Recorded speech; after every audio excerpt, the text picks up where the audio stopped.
You didn't see Shaduer backing down. Not You true. saw him rising and being that leader. You saw him going right back to Jerry Jeudy and stating his case as your starting quarterback that, we hope that he can maybe be that franchise quarterback long term. You got to be a guy who can wear big boy pants and you can have accountability. We heard it after the game from him. You want to be able to look at him and say, yep, I'm seeing steady growth every single week. I'm seeing that he's taking care of those bad habits. Yeah. He's starting to show some wow things on film, which we are seeing, but we just need to see more of them. And you just want to see that steady growth, and you want to see him being able to overcome some of those things that were bad habits that caused him to fall to the 5th round. The Cleveland Browns are third, and right in the middle of it all sits a rookie quarterback named Shedeur Sanders, desperately trying to prove he is not just another overhyped prospect drowning in the franchise's toxic waters. Joe Thomas didn't pull punches when analyzing Sanders through 2.5 games. He acknowledged the flashes of brilliance that made the Browns take a chance on Deion Sanders' son in the first place. The cannon arm, the clutch gene, the swagger that makes receivers believe and defenses second guess. Seen all the good things that the Browns were excited about when they drafted him, all the things that made him such a cult hero in college, the elite accuracy down the field, the willingness to push the football, to, in big moments, rise to the occasion, become that leader, that voice in the locker room that people look up to. But then came the hammer. Thomas pointed out every single flaw that scouts circled in red marker during the pre-draft process. The sack-taking habits that turned promising drives into 3rd and 4-evers. The pocket drifting that makes offensive coordinators age in dog years. The processing delays that leave windows closing before Sanders even recognizes they are open.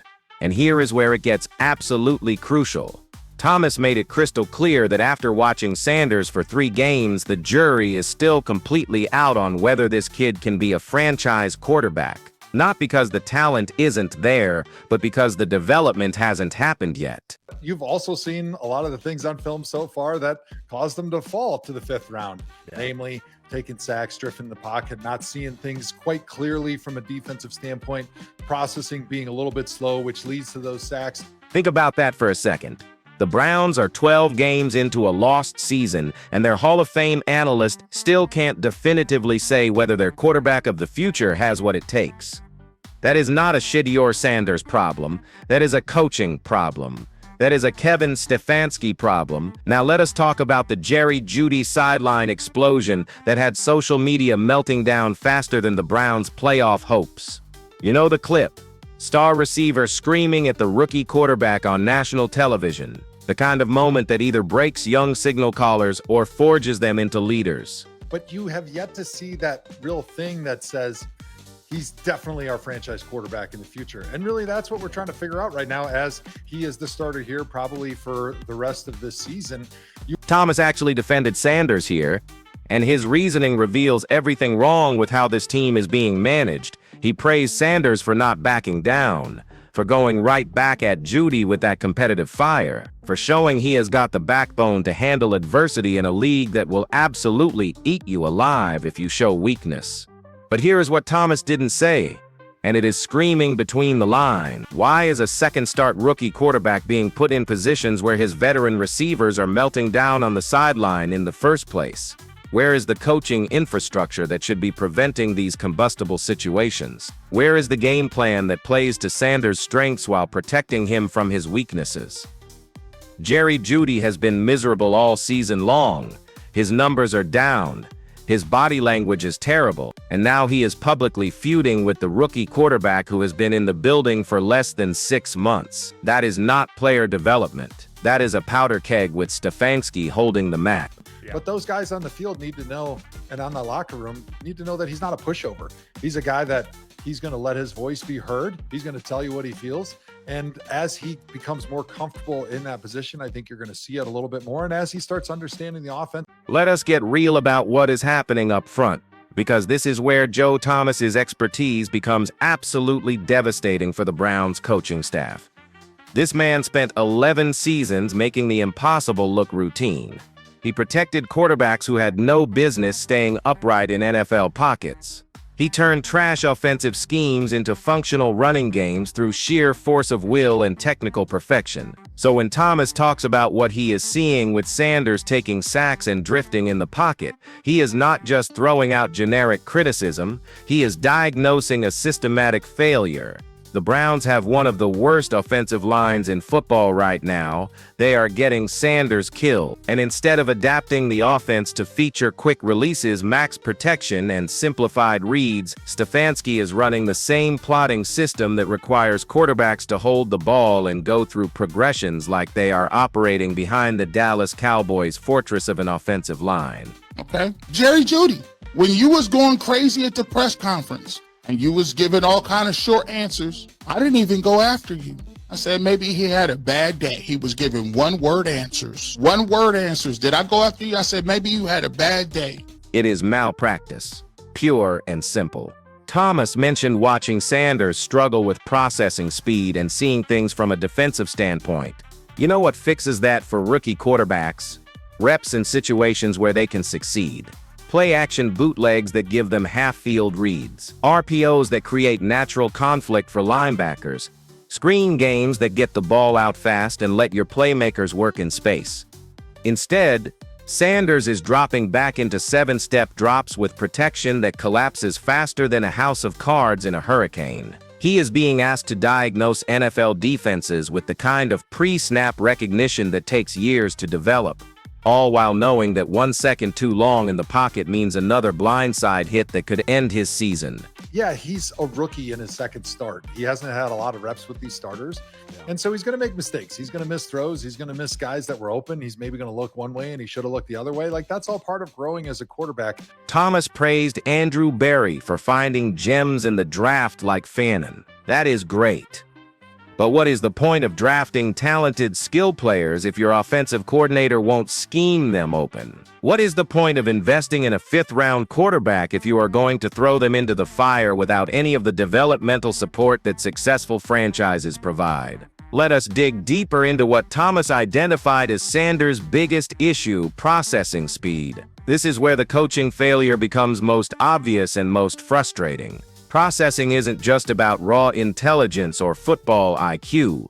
It is about pattern recognition. It is about getting enough quality reps against NFL defenses that you start recognizing coverages pre-snap instead of post-snap. It is about having a simplified game plan that allows young quarterbacks to operate with confidence instead of hesitation. Patrick Mahomes didn't become Patrick Mahomes by being thrown to the wolves as a rookie. He sat behind Alex Smith for a year and learned Andy Reid's system inside and out. When he finally took over, Reid built an offense specifically designed to maximize Mahomes' ridiculous arm talent while minimizing his tendency to freelance too much. Josh Allen looked completely lost his rookie year because the Bills put him in an impossible situation with zero weapons and a coaching staff that didn't know how to develop quarterback. It took Brian Daboll coming in with a plan specifically tailored to Allen's unique skill set before he became a superstar. Shedeur Sanders is being set up for failure in the exact same way.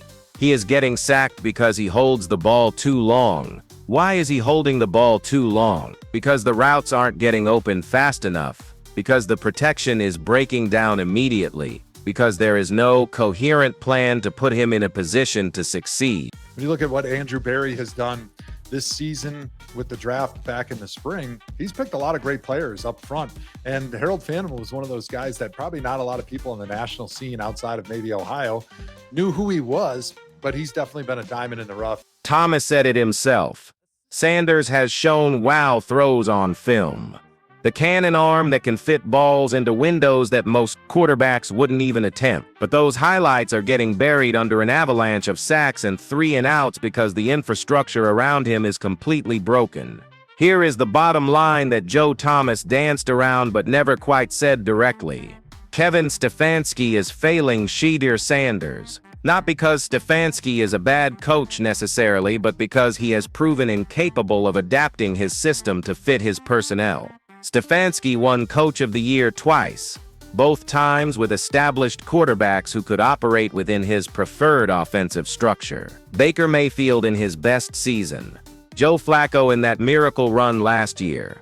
Both veteran quarterbacks who could process defenses quickly, get the ball out fast and make the throws Stefanski's system requires. But when faced with a developmental quarterback who needs a tailored approach, when the offensive line can't hold up for traditional dropbacks, when the weapons aren't elite enough to win one-on-one matchups consistently, Stefanski has no answers. He just keeps running the same plays that worked 5 years ago with completely different personnel and expects different results. That is the definition of insanity. And it is destroying any chance Sanders has of becoming the quarterback this franchise desperately needs. That he's taking care of those bad habits. Yeah. He's starting to show some wow things on film, which we are seeing, but we just need to see more of them.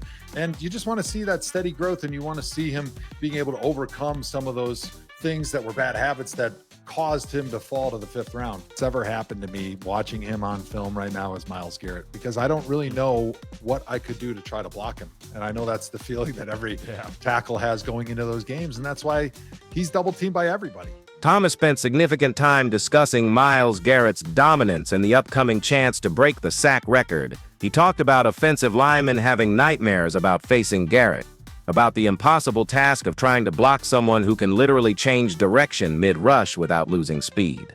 The contrast is devastating. The Browns have an all-time great defensive player doing superhuman things on one side of the ball, and on the other side, they are wasting a rookie quarterback's developmental window by refusing to adapt their offensive approach. Garrett makes tackles look foolish because he is operating in a scheme that maximizes his unique physical gifts. He is not being asked to drop in coverage or play nose tackle. He is unleashed as an edge rusher with the freedom to destroy opposing quarterbacks however he sees fit. Why can't Stefanski show that same level of schematic intelligence with Sanders? Joe Thomas didn't explicitly call for Kevin Stefanski's job. He didn't need to.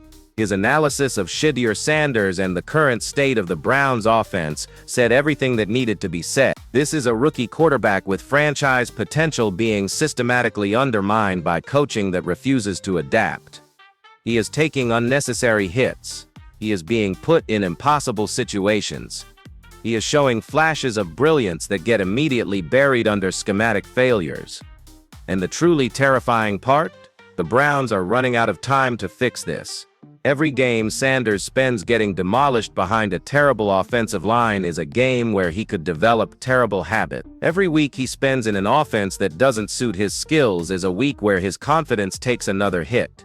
Because if they don't figure this out fast, Sanders might end up as just another cautionary tale. Another talented prospect who never reached his potential because the Browns couldn't get out of their own way. And Joe Thomas just put the entire organization on notice. Fix this now, before it is too late.